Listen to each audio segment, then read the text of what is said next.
Damn, I never thought we would be getting a documentary of Michael Jackson, of all things, in the year 2026, to be specific.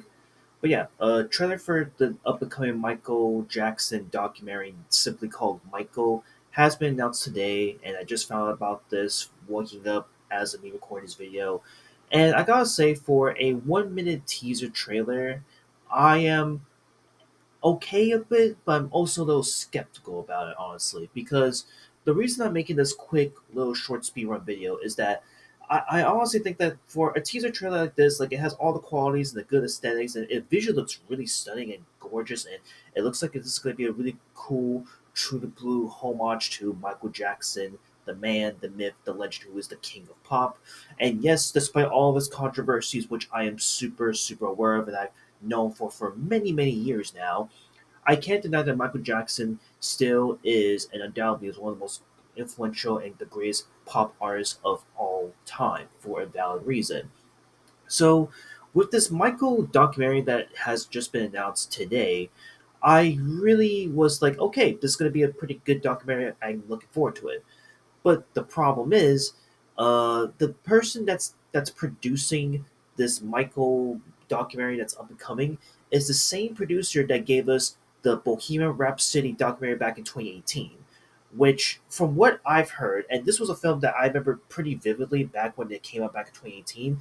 This documentary had like a lot of great moments, a lot of good performances, but like the shots of the act, like the shots and like the way it's filmed at the time was super heavily criticized for how poorly it was shot. And a lot of people, even to this day, still agree like while Bohemian Rhapsody's documentary wasn't like terrible by any means, it wasn't a perfect movie that paid homage to Freddie Mercury and the band The Queen at the time.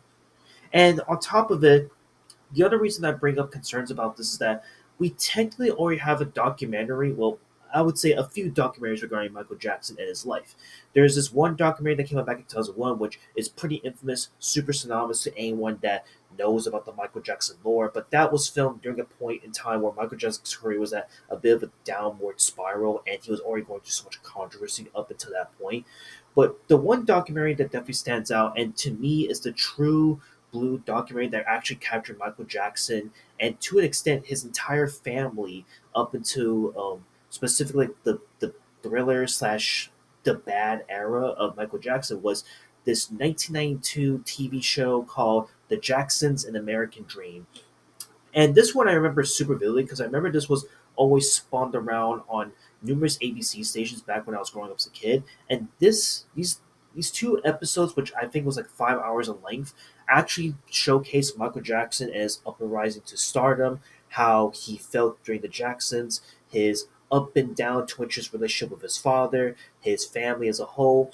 And this, while it didn't like explore every member of the Jackson family at the end of the day, like fluidly and fleshly per se, this actually was enough to like portray Michael Jackson in such an accurate portrayal. And the actor who plays Michael Jackson to this day in this documentary here in the Jacksons film was really good. I thought that his performance was still really it's charismatic and it really captures like what Michael Jackson was in such a really cool and like nice little scene here and there. And look, I understand that this documentary here that I'm ranting over doesn't cover again everything that's happened up until Michael Jackson's death. That's unrealistic, right? Because this came out back in 1982. But I felt like this was a solid documentary to get people into Michael Jackson that was pretty solid and still surprisingly holds up to this day, honestly, truthfully.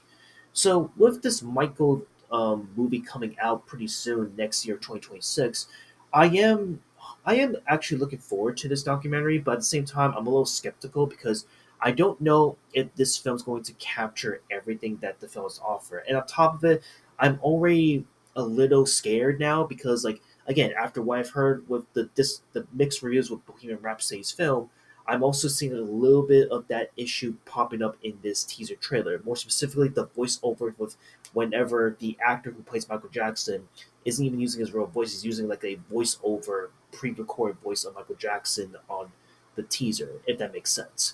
So again, I will look forward to this Michael movie when it comes out next year, 2026. But at the same time, I'm not having a lot of high hopes because I'm just not sure if it's going to hit the ballpark since we already have a clearly better documentary, like as I explained already, that's better.